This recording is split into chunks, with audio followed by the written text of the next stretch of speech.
Hi everyone, it's me, Jay from Jay Productions, and I am back here with a video with Harukajunko, the resident Robotech master, and today, on behalf of Strange Machine Games and their upcoming Kickstarter for the Robotech Homefront supplement, a supplement for the Robotech Macross RPG that they make, which is available now, we are demoing the game using the new rules, and we are running through a round or two of combat in this demo to show it off and how it works, for those who are interested and want to know in a detailed fashion how this works in a, more example level of play, and showing off more of the Homefront rules.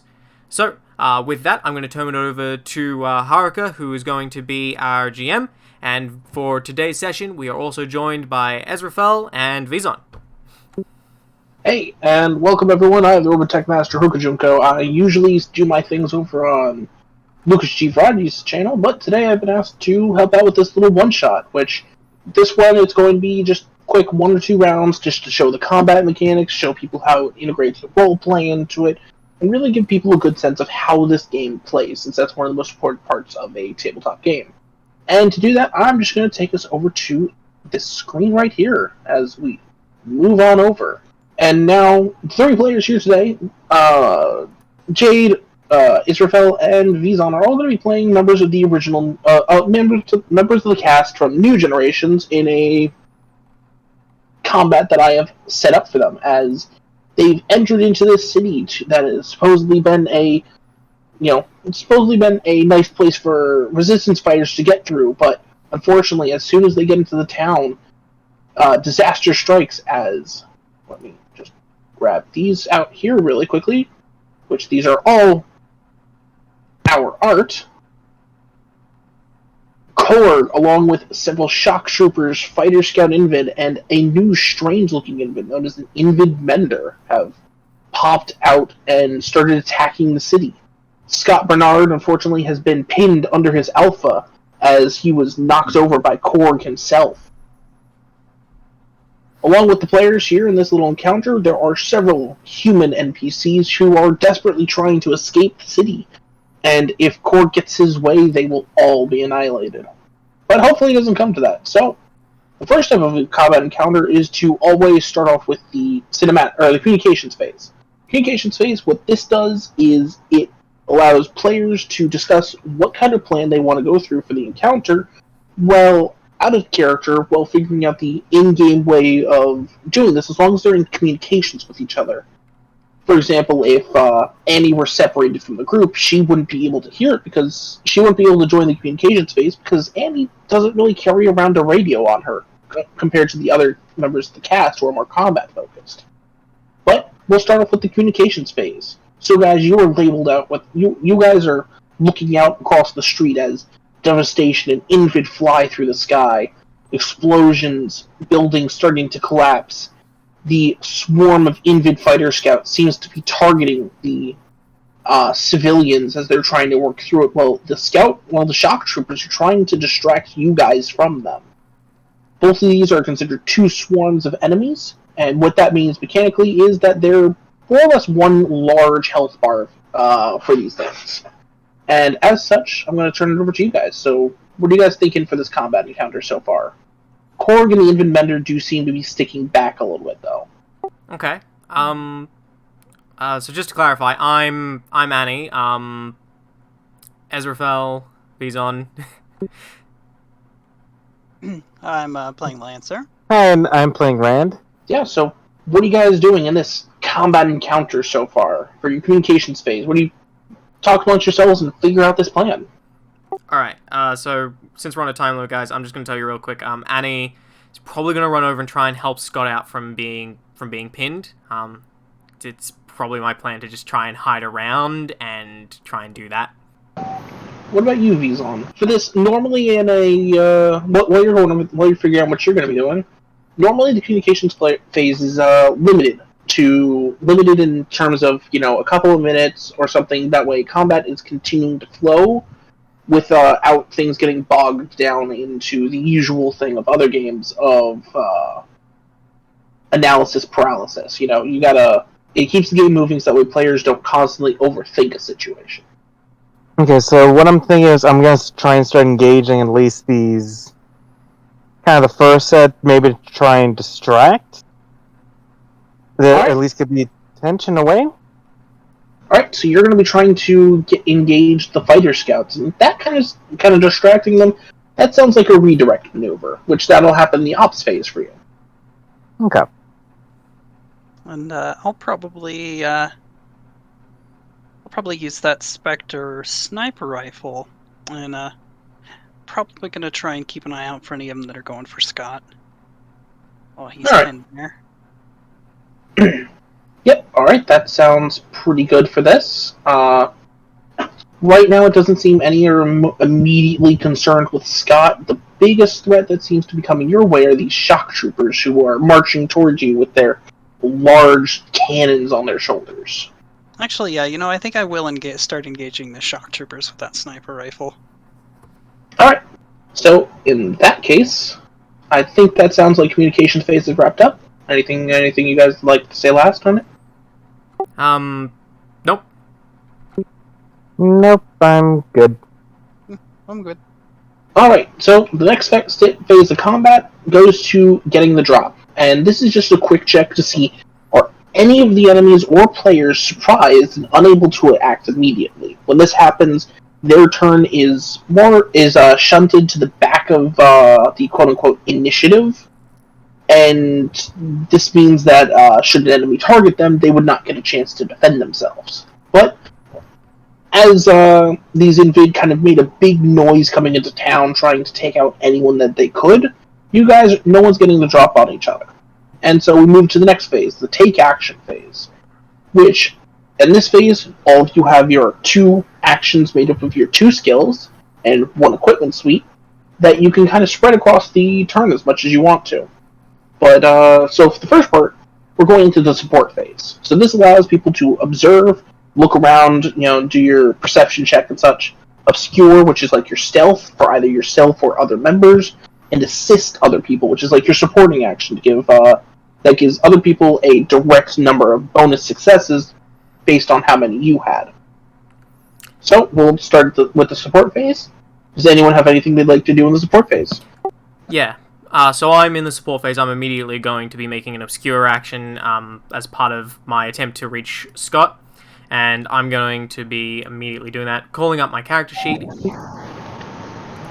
For Annie, I'm going to use Blend In and probably going to use... Yeah, no, I'm going to use Blend In and Survival Expert for 5 dice.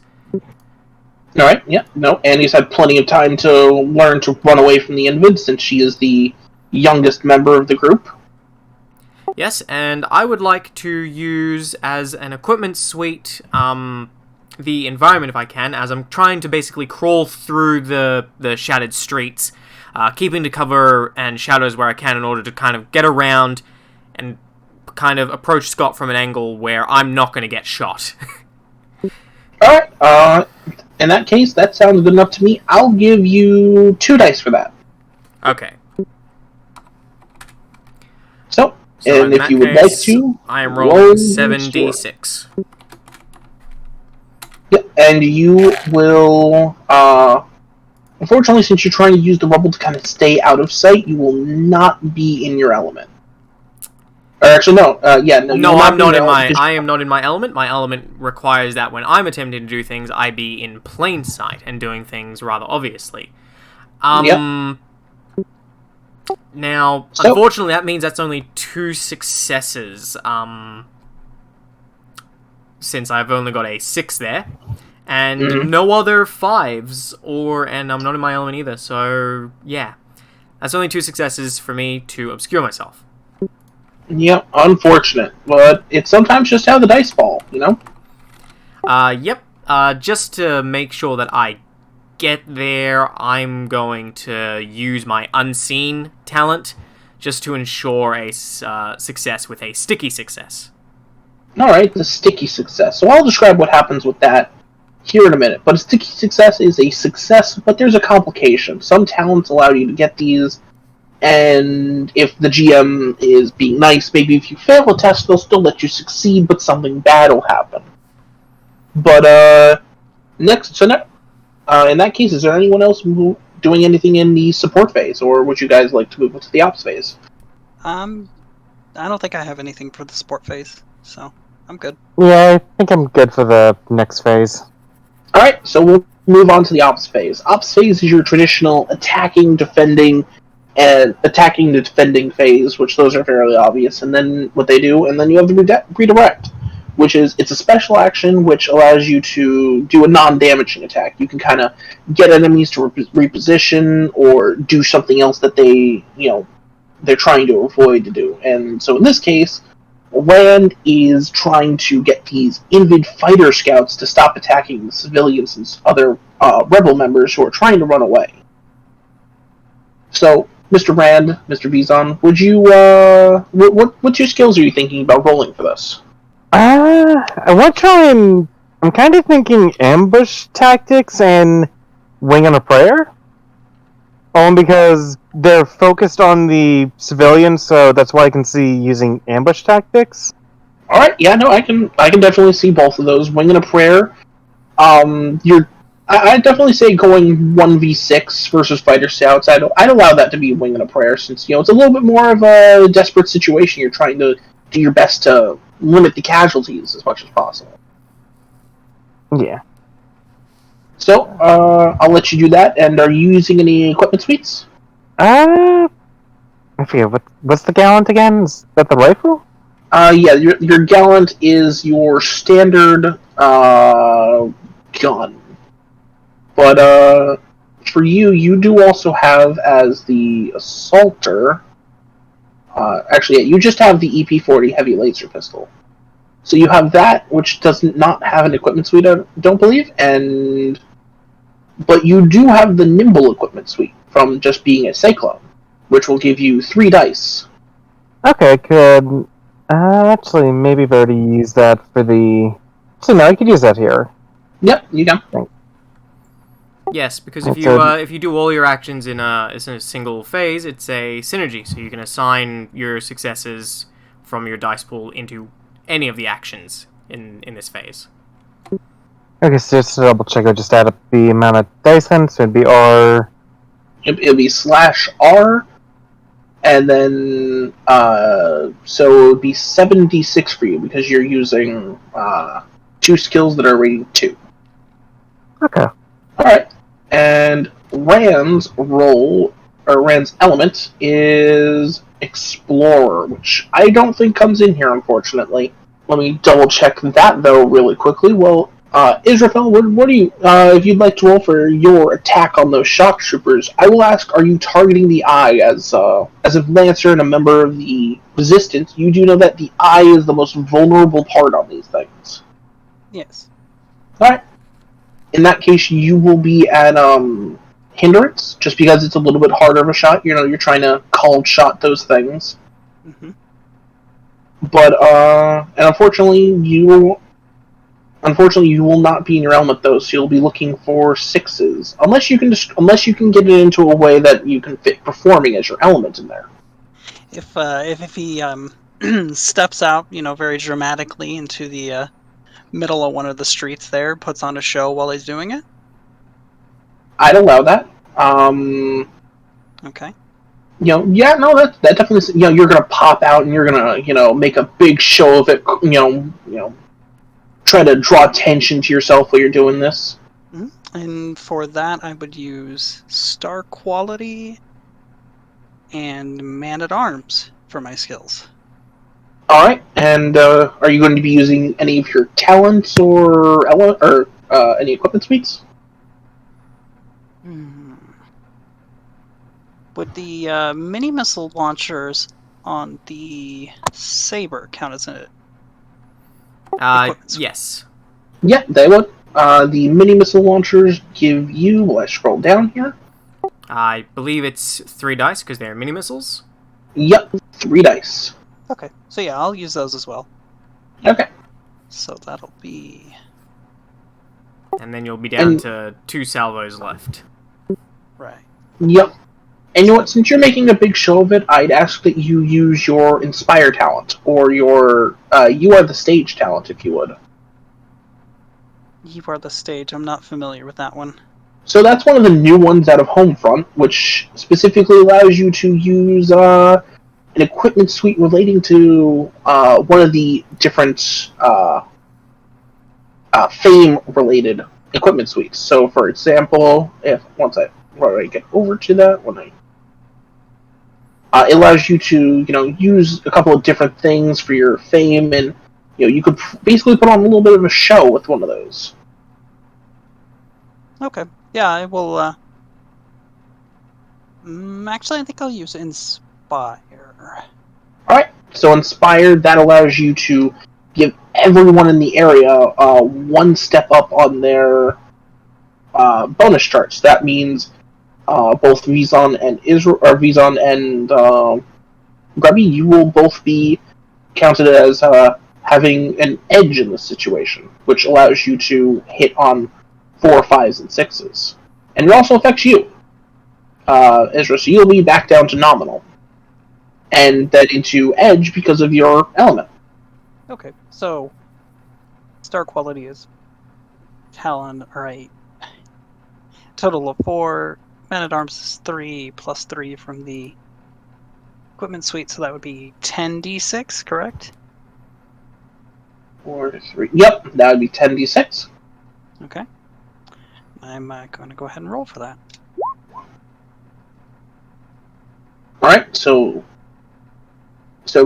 gonna go back to Rand real quickly. I did look up your Explorer thing. Unfortunately, it does not count for this situation, but with that bonus, you will still have 5 successes, because 6s count as 2 successes.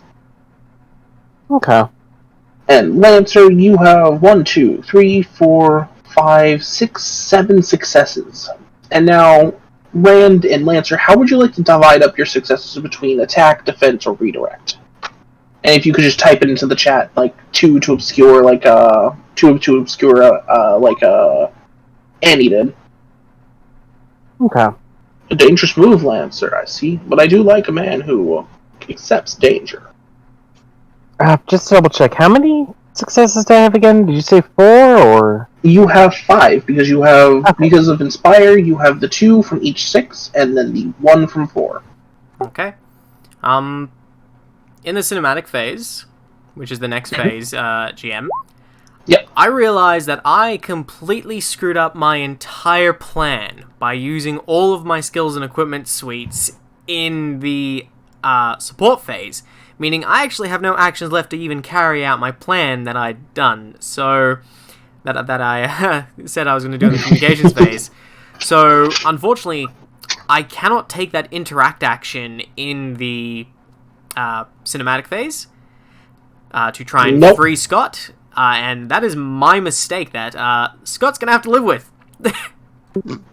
Please, I'm pinned! Annie, why are you just standing there? Help me! Sorry, Scott, I ran out of actions. What do you mean? I saw a cute boy. I'm going to go find another husband. But, Annie, no! Have fun with the invid! And so, at this point, now that we've gone through all of the phases, and, someone missed their chance to actually help someone, good job there, Annie, being helpful as always. I tried. You tried. But, now we go up into, the last section, which is more or less just me resolving things. And, that starts off pretty easily. So, now I basically just quickly check initiative for what people have done using their specific skills and stuff. And I don't think any of your guys' equipment suites, or not equipment suites, skills had any, slow drawback or anything like that, did they? No. Yeah. Nah. So. Yep, so if you use your skill that maybe, is a little slower, the GM might say that something else happens before your attack. But it's generally happening all at the same time. Now, with that redirect of, let me see, 3 to redirect, 2 to defend, I'm going to say that you've successfully redirected these fighter scouts. They've taken a couple of shots over at the civilians, but are quickly more distracted by you as you're popping around and jumping through the group and, being a nimble little fly to, what is a very large, crab robot. and they're trying to swat you down and shoot you down with their guns. But they're having no fair game in actually taking care of you at all. And as such, you have successfully stopped them from attacking these civilians as they've moved over here. Now, Lancer, you've popped out and you've made a big show of everything, putting these guys here, and you have 6 into attack and 1 into defense. So at this point, I just need to roll one quick thing, as they've tried to saturate your area with a lot of plasma fire from their large cannons on their backs. And as such, they've actually put... Let's see. You will actually, I believe, take them out pretty much in... yeah, you're going to actually kill them all. But at the same time, you are going to take about 3 points of damage before you can finish off the last one with your sniper rifle. But I don't think that gets 3 points of damage, and it has penetration 2. But I don't think that'll even eat through your armor. This is the shock troopers? Yeah, the shock troopers. They deal mecha damage. Oh, yeah, no, so never mind, you're actually completely safe. Ah. Actually, you will be taking 2 points of mecha damage, which scales down to 20 light damage. And their armor penetration means nothing against you. I see. Yes, but you are just taking 20 points of damage. Mm-hmm. To the face. Mm-hmm. Cyclone has an armor of 8, I believe. Yep, armor of 8 with a structure of light 6. So unfortunately, I do think your Cyclone will be very quickly evaporated. Actually, you were in the Saber, right? So you have armor 9, structure 8. Which unfortunately is like 3 points just short. Yeah, you're taking 11 damage. So, yep. So unfortunately, as you pulled out into the open and shot each one of these guys, while trying to cheer everyone on, get everyone going, and get it all happening, you quickly find that your Cyclone, you kind of like stop to sit on your Cyclone as you're firing your rifle, and you kind of look down, and it's actually just like a smoldering mess beneath you.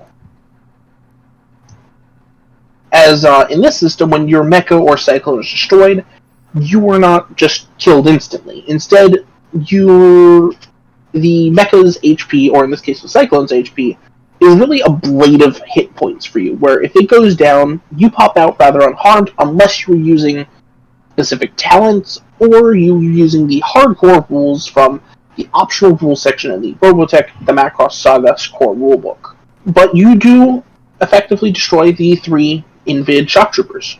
And now at this point, though, the Invid Mender had rolled a check into the, I believe it was the interact phase I had him roll with it in, and he attempted to roll for healing up some people preemptively, because he knew that they were going to probably take some damage, and he didn't get anyone up. He's very bad at his job. Like, we're talking, he walked over to one and started tapping it like it was, like he was trying to get it to just get up. But that, at this point, we quickly take a reference of what's happened here, and that is the end of this combat phase for all intents and purposes. Yep. So there you have it. That's the end of the combat round in this quick little demo video. We managed to clear the shock troopers and distract the scouts for those civilians to get away, but we failed to free Scott, and Korg is over there looking menacing. He's very menacing, and the sticky situation for you, the sticky success for you, Annie, by the way, was he was going to take notice of you. Oh no.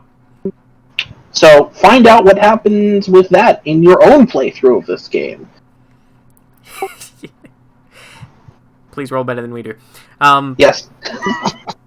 I mean, I rolled pretty well. I just lost my cyclone in the process. You just Yeah, lost no, your I did cyclone my in the job. process. But Nice exchange. yeah, no. But with that, I will now hand it back over to Jay from Jade Productions. I have been Harukajunko, your Robotech master for tonight, and I'm glad that I'm glad that you watched this video, and I hope you get into the Homefront Kickstarter and grab the base book if you haven't. It's a great system, and I consistently love it. Check out my streams over on Lucas G Variety's channel. We are in our third season for this, and all in all, I love the system, and I can't wait to get the rest of the content for the other two for this book out to you guys. With that, I'll pass it on to Jay. Yep. As he said, thank you for watching. Please be sure to check out the Robotech Kickstarter and on Kickstarter when it goes live.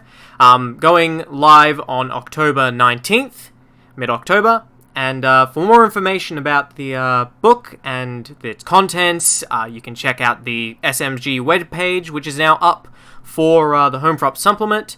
Feel free to pop into the Strange Machines Games Discord as well and ask plenty of questions in there. We're always happy to answer. I'm in there, Haruka's in there. And again, that is it from us. Have a good day.